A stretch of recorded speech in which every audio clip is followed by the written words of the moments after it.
Academy. Students, in previous video we have discussed about matter and its state. Now in this video we will discuss about temperature. ठीक है ना, temperature के बारे में पढ़ेंगे.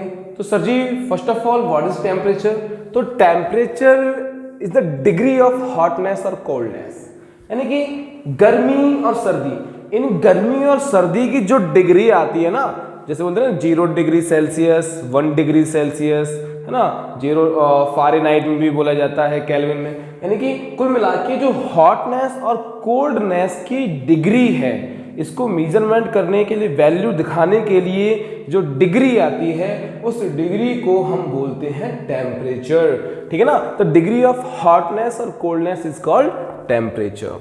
अब देखो बेटा, बात की जाए तो नॉर्मल जो हम लोग टेम्परेचर है, उस टेम्परेचर को मेजर करते हैं थर्मोमीटर से. यानी वो डिवाइस, एक ऐसा इक्विपमेंट जिसके द्वारा हम टेम्परेचर को मेजर कर सकते हैं, उसको बोलते हैं थर्मामीटर. नाउ टेम्परेचर को मेजर करने के लिए हमारे पास तीन बड़ी यूनिट्स होती हैं, 3 बड़े स्केल होते हैं. ठीक है ना. उन 3 स्केल को बेटा बोलते हैं केल्विन, जिसको हम के से डिनोट करते हैं, और इस स्केल को केल्विन स्केल बोला जाता है. यूनिट का नाम क्या है? केल्विन, जिसको के से डिनोट किया जाता है, और इस स्केल को केल्विन स्केल बोला जाता है. सिमिलरली एक डिग्री और होती है, एक यूनिट और होती है, उस यूनिट का नाम है डिग्री सेल्सियस, जिसको हम डिग्री बनाकर, यानी जो ऊपर जो 0 टाइप को दिखाई दे रहा है, it is not a 0, it is degree. इस डिग्री को बना के सी लगा देते हैं, तो इसको बोलते हैं डिग्री सेल्सियस. इसको मेजर करने का जो स्केल होगा वो सेल्सियस स्केल होगा. ओके. नाउ एक और स्केल होता है, बोलते हैं फ़ारेनहाइट, यानी कि एक यूनिट और होती है जिसको बोलते हैं फ़ारेनहाइट. यानी कि हम टेम्परेचर को फ़ारेनहाइट में भी मेजर करते हैं. यानी अब हमारे पास 3 मेजर यूनिट आ गए कि जिसमें हम टेम्परेचर को मेजर कर सकते हैं. Kelvin, degree Celsius, degree Fahrenheit. यहाँ पे ध्यान रखना, केल्विन में आप डिग्री नहीं लगाएंगे. तो सर हम किसको सबसे अच्छा माने, इनमें से कौन सी सबसे ज़्यादा अच्छी यूनिट होती है?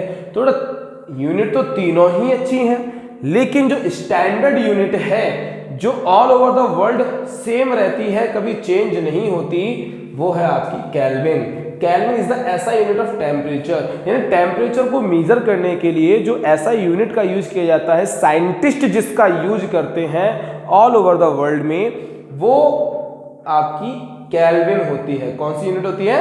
केल्विन. ठीक है ना. नाउ तो सर इनके बीच में कोई रिलेशन भी होता है?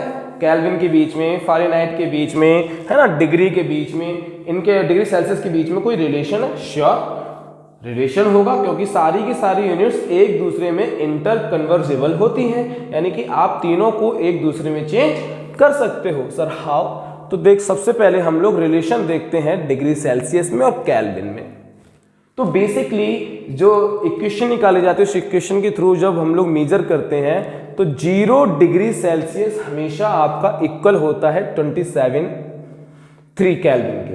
ठीक है ना, 273 केल्विन. ठीक है ना. अब आप एक चीज और देख रहे होंगे, 0 डिग्री सेल्सियस, जिसको अपने इंडिया में बहुत ही ज्यादा ठंडा माना जाता है.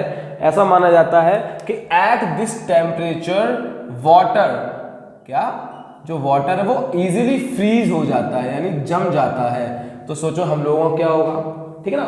इस डिग्री सेल्सियस, 0 डिग्री सेल्सियस आपका इतना ठंडा टेम्परेचर आपका किसके बराबर है? 273 केल्विन के बराबर है. तो डेट मीन्स अगर हमें 0 डिग्री केल्विन करना होगा, तो 0 डिग्री केल्विन करने के लिए हमें माइनस का 273 डिग्री सेल्सियस करना होगा, जो लगभग इम्पॉसिबल है. ठीक है ना. पूरी तरह पॉसिबल नहीं, क्योंकि कुछ भी असंभव नहीं होता. तो माइनस के 273 डिग्री सेल्सियस लगभग इम्पॉसिबल सा होता है. तो हम ये कह सकते हैं कि जो केल्विन स्केल है, केल्विन स्केल ना तो कभी नेगेटिव हो सकता है और ना कभी 0 हो सकता है. क्लियर? ठीक है ना. हाँ, कुछ रेयर केसेस में ये पॉसिबल हो सकता है, जैसे अगर प्लाज्मा पढ़ेंगे आप लोग, आइस मोस्टिन कंडेंसेट एक स्टेट होती है, अदर स्टेट होती है मैटर की, अगर उससे पढ़ेंगे तो ये पॉसिबल है, ठीक है ना, लेकिन वो केसेस अलग हैं। चलो एग्जांपल ले लेते हैं, हमें कन्वर्ट करना है 24 डिग्री सेल्सियस को केल्विन में, तो हमारे पास 0 डिग्री सेल्सियस किसके बराबर होता है, 273 केल्विन के बराबर होता है। तो अगर हम इसमें 24 जोड़ेंगे तो ऑब्वियस सी बात है हमें यहाँ पर भी 24 जोड़ना पड़ेगा, क्योंकि left hand and right hand side दोनों इक्वल होनी चाहिए। हमने यहाँ 24 जोड़ा तो ये हो गया 24 डिग्री सेल्सियस, हमने यहाँ 24 जोड़ा तो ये हो गया 297 केल्विन। ओके, तो 24 डिग्री सेल्सियस की वैल्यू कितनी होगी, 297 केल्विन। गुड। नाउ अब देखेंगे relation between degree Celsius and degree Fahrenheit, degree Celsius and degree Fahrenheit.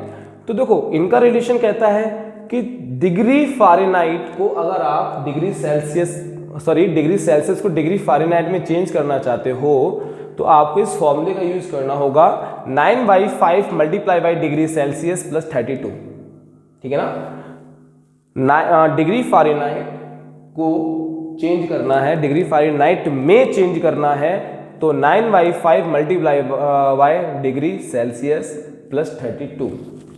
Okay, इस फॉर्मूले का यूज करेंगे।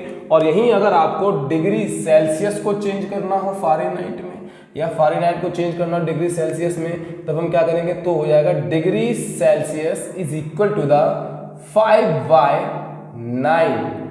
Okay, 5/9 multiply by Fahrenheit minus 32। Okay, any problem? No. इस रिलेशनशिप का आप यूज कर सकते हैं, दोनों रिलेशनशिप आपके काम आएंगी। ऊपर वाला रिलेशनशिप डिग्री सेल्सियस को फ़ारेनहाइट में चेंज करने के काम में आएगा और नीचे वाला रिलेशन आपका डिग्री फ़ारेनहाइट को डिग्री सेल्सियस में चेंज करने के काम में आएगा। कई बार आपसे एग्जाम में क्वेश्चन पूछ लिया जाता है, उस क्वेश्चन को भी डिस्कस कर लेते हैं। वो क्वेश्चन होता है at what temperature value of degree Celsius and degree Fahrenheit will be equal. किस वैल्यू पे, किस टेम्परेचर पे डिग्री सेल्सियस और डिग्री फ़ारेनहाइट इन दोनों की वैल्यू एक दूसरे की इक्वल होगी, निकाल लेते हैं। लेट, मान लिया x वैल्यू दोनों की इक्वल है, मान लिया जो x टेम्परेचर होगा वो डिग्री सेल्सियस और डिग्री फ़ारेनहाइट दोनों के इक्वल होगा। हमारे पास फॉर्मूला होता है degree Fahrenheit is equal to the 9/5 multiply by degree Celsius plus 32। हमने इसमें क्योंकि ये दोनों के बराबर है तो degree Celsius is equal to degree Fahrenheit is equal to x, हमने डिग्री सेल्सियस जगह भी क्या रखा x और डिग्री फ़ारेनहाइट की जगह क्या रखा x। तो हमारे सामने की इक्वेशन आ गई x is equal to the 9/5 multiply by x plus 32। इसको जब आगे सॉल्व किया तो हम जानते हैं कि हमें लाइक टर्म हमेशा एक साथ रखने होते हैं, तो इन दोनों लाइक टर्म को एक साथ लाने के लिए, एक पास लाने के लिए हमने इसको इधर ले आया। ये जो राइट साइड में है उसको लेफ्ट साइड में हमने डिस्प्लेस कर दिया, तो हमारे पास जो इक्वेशन आती है वो आती है x minus 9x/5 is equal to 32।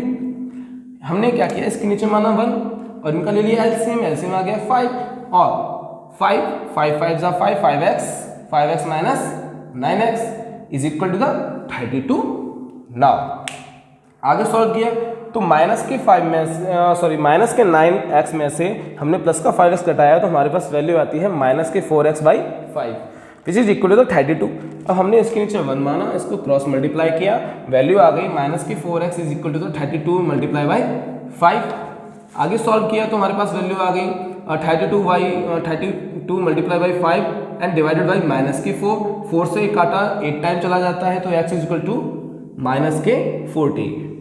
तो माइनस के 40 वैल्यू आ गई, इसका मतलब ये होता है कि माइनस के 40 degree Celsius is always is equal to the minus के 40 डिग्री फ़ारेनहाइट। तो आई होप आपको समझ में आया होगा।